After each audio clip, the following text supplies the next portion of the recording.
Almost every women's self-defense technique ever I see teaches what to do if somebody grabs your wrist, but very few ever teach the context. Karen, I have to ask, has anybody ever attacked you like this? No. Never. This has never happened to me, actually. At the time of filming, Karen, the young woman in the video, had just joined the gym with no prior martial arts or self-defense experience. In this next segment, I will emulate online self-defense videos by showing several techniques in quick succession, with two major differences. Number one, these techniques can actually work against live resisting humans when properly applied. They're not garbage. And number two, Karen has the benefit of receiving live hands-on instruction instead of simply watching a video. I show Karen each technique only once, and she repeats each technique only once. It should be noted that this is a deliberately poor teaching method, since learning any skill set requires consistent effort over long periods of time. This is an experiment to assess two things. Number one, the effectiveness of the teaching style presented in most online self-defense videos, and number two, how well the student is able to perform the techniques under both static and dynamic resistance. Next, Nils, who in addition to MMA training holds a black belt in German jiu-jitsu and has practiced many other martial arts, including BJJ, Wing Chun, Aikido, and Kali, uses a more in-depth teaching method, spending several minutes to break down a smaller number of techniques. Karen repeats the techniques several times until Nils is satisfied that she understands the concepts. While this is admittedly a much better teaching method than the one-off method that I used in the previous clips, time will soon tell which, if any, of these techniques Karen will be able to pull off against live resistance.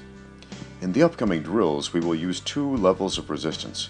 First, static resistance, the kind used in most self-defense classes, where the attacker just stands there holding your wrist until you are able to break the grip.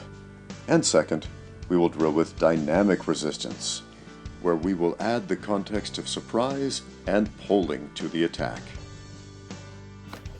Okay, Karen, question. After learning all those wrist escape techniques, how confident do you feel about the possibility of escaping a wrist grab if somebody did that to you in real life? 5 out of 10. 5 out of 10. All right, are you ready to try it against live resistance? Yeah.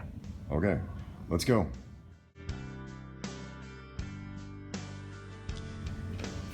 With static resistance, Karen is able to pull off several of the techniques.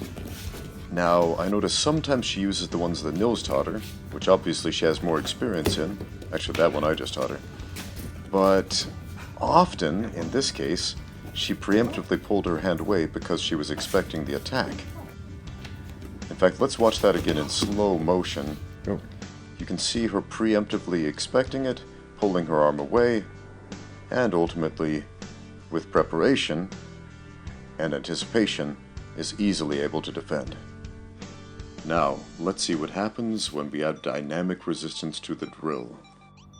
Karen will have her eyes closed. She does not know when Jordan will attack. Jordan will grab the wrist and attempt to drag Karen out that door right there. We'll see if Karen can escape. Ready? Go ahead.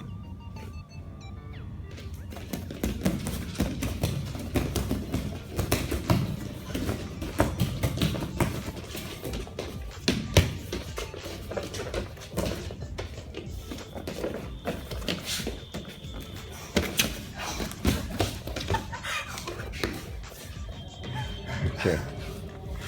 I already know the people in the comments section are going to say, but he used 2 hands. That's not fair. One more time, Karen will have her eyes closed. She will not know when Nils will attack. Nils will try to drag Karen by the wrist out that door. Ready? Let's go.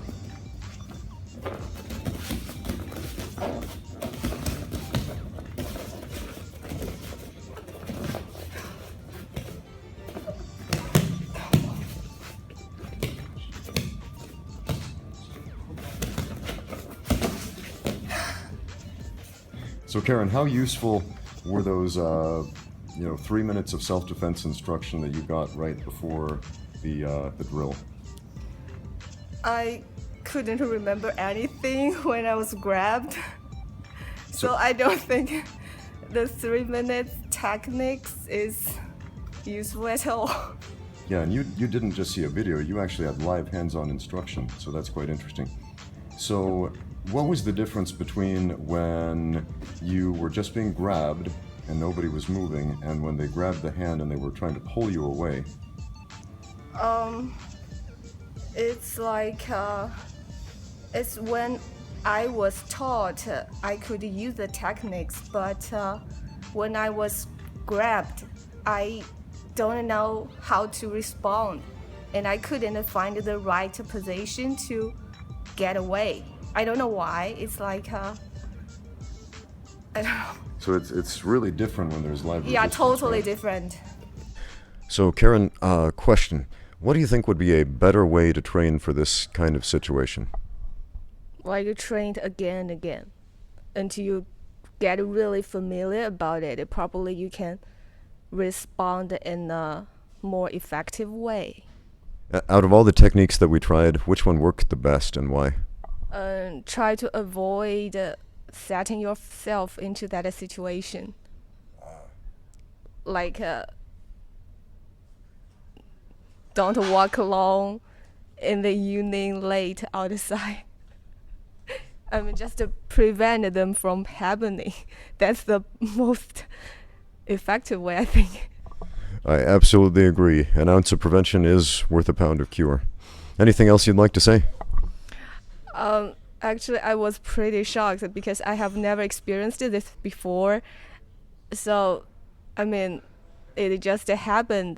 Though it's an experiment, I feel thankful to have experienced it as a child, as an experiment. So I would be more cautious. Do you think a self-defense class where they go over situations like this would be useful? And if so, why or why not?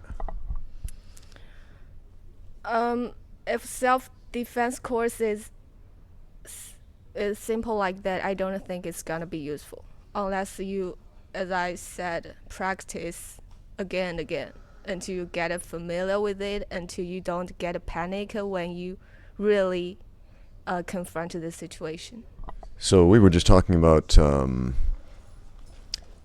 how useful MMA training might be for self-defense, and Karen had some thoughts about that. How useful do you think a mixed martial arts class would be for personal self-defense? I think maybe after a long time's training, like 3 years, maybe 5, depends how hard I'm working on it, I might use it in reality.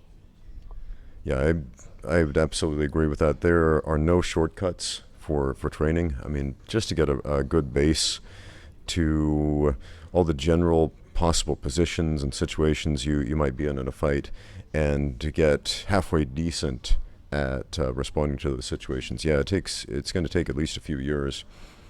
Yeah. Quick question, Karen. Why did you? What was your motivation to sign up for an MMA class? I had some bad experience in Sri Lanka. Oh, really? Yeah, we had a beach party there. Then later we got into fight. Really? Yeah, it's like a group of local guys, the surf boys in Sri Lanka. They attacked one of my friend. Oh wow! What happened? I think they just get drunk. So somehow, like it's like a 4 or 5, maybe 6, attacked him. So I was quite helpless, just standing there watching. He was being attacked. I shouted, "Stop it!" Then it was totally in the dark because there was no light. It's after the party. Then, so I shouted, "Stop!"